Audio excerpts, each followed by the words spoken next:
নমস্কার, সকলে কেমন আছেন? রাধে রাধে। আজকের যে বিষয়, আমাদের যারা নবাগত এবং নতুন তাদের জন্যে খুবই গুরুত্বপূর্ণ একটি জিনিস। আমরা পূজা যে করব, পূজার যে প্রারম্ভিক বিষয় কিছু আমাদের জিনিস অবশ্যই জানা দরকার।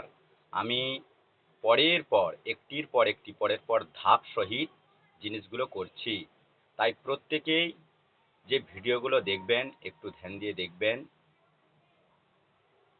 আমার কাছে 100% আমি হয়তো সঠিক এখানে কর্ম করিতে পারবো না, তবু যতটা করছি আমাদের বই বা সনাতন ধর্মশাস্ত্রে যেটা লেখা আছে সেটা আমি অনুসরণ করছি এবং আপনাদের কাছে তুলে ধরছি। প্রত্যেকেরই জানা দরকার, ব্রাহ্মণ হোক এবং অব্রাহ্মণ হোক, প্রত্যেকেরই জানা দরকার জিনিসগুলো। আমাদেরই সনাতন ধর্মশাস্ত্র অথল সমুদ্র, বহু কিছু আমাদের জানার আছে।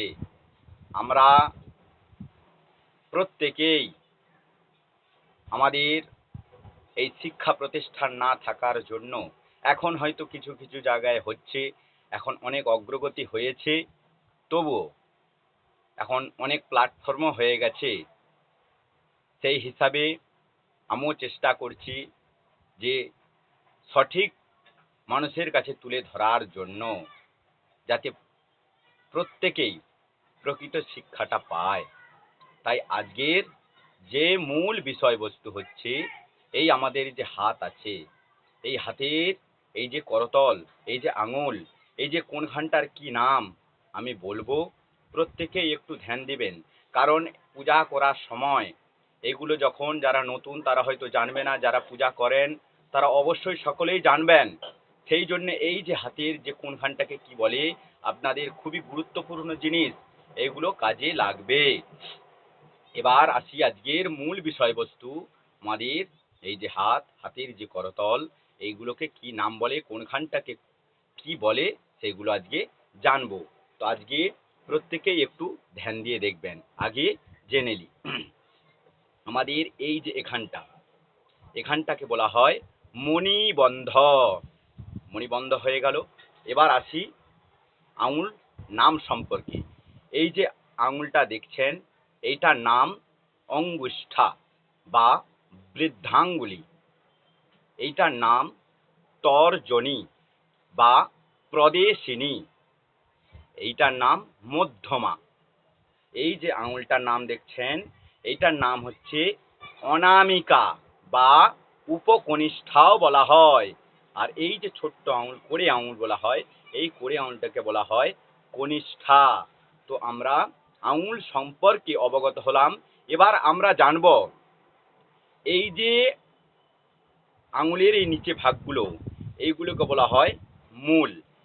আর এই যে উপরের ভাগগুলো, এইগুলোকে বলা হয় অঙ্গুলাগ্র। এই যে অঙ্গুলাগ্র, এই অঙ্গুলাগ্রকে বলা হয় দৈব তীর্থ। এই দৈব তীর্থ দ্বারা দক্ষিণা দান বা গ্রহণ করিতে হয়।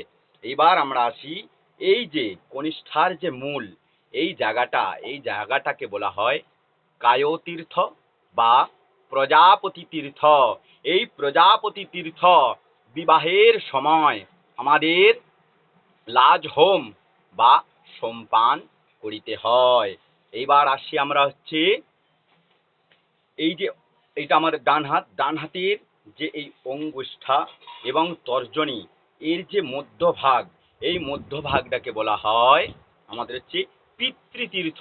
এই পিতৃতীর্থ দ্বারা তর্পণ ও পিণ্ডদান করিতে হয়। এইবার আসি ব্রহ্মতীর্থ। এই অঙ্গুষ্ঠার যে মূল, এই জায়গাটা ঠিক ভালো করে লক্ষ্য করুন। এই যে এখান থেকে হচ্ছে এটাকে মূল বলা হয়। এই অঙ্গুষ্ঠের যে মূল, এই মূল দ্বারা আচমন করিতে হয়। আমরা প্রত্যেকেই যারা ব্রাহ্মণ, যখন আমি আচমন সম্পর্কে বলবো, তখন এই আচমন কিভাবে করতে হয় আমি অবশ্যই জানাবো। তো এই ব্রহ্মতীর্থ দ্বারা আচমন করিতে হয়। এইবার এই যে হাতের এইটাকে করতল বলে, মাঝখানটাকে এই যে করতল, করতল যে এই মাঝখানটা হচ্ছে, এখানটাকে সোমতীর্থ বলা হয়। এই সোমতীর্থ দ্বারা কমণ্ডলু গ্রহণ, ঠিক এইভাবে কমণ্ডলু গ্রহণ করতে হয়, এবং এই মাঝখানে দধি প্রাশন, দধি মানে দই খাওয়ার জন্য মাঝখানটায় দই দিয়ে প্রাশন করিতে হয়। তো আজকের যে মূল বিষয়বস্তু আমরা জানলাম হাত সম্পর্কে। যখন যারা নবাগত নতুন পূজা অর্চনা করবেন, তো প্রতিটি ভিডিও ফলো করবেন। আমি পরের পর স্টেপ বাই স্টেপ আমি এই সকল যে ভিডিওগুলিতে আমি তুলে ধরছি, যাতে সঠিক শিক্ষা পায়। আমিও শিখছি এবং আপনাদের দিকেও শেখানোর চেষ্টা করছি। যদি কেউ উপকৃত হয়ে থাকেন, তাহলে আমি নিজেকে ধন্য মনে করব, এবং আমার যে গুরুদেবের নাম এবং মাতা পিতার নাম আমি রোশন করতে পারবো। প্রত্যেকেই ভালো থাকবেন। কার কেমন লেগেছে বলবেন, ভিডিও শেয়ার করবেন, কমেন্ট করবেন, লাইক করবেন। নমস্কার, সকলে ভালো থাকবেন। রাধে রাধে।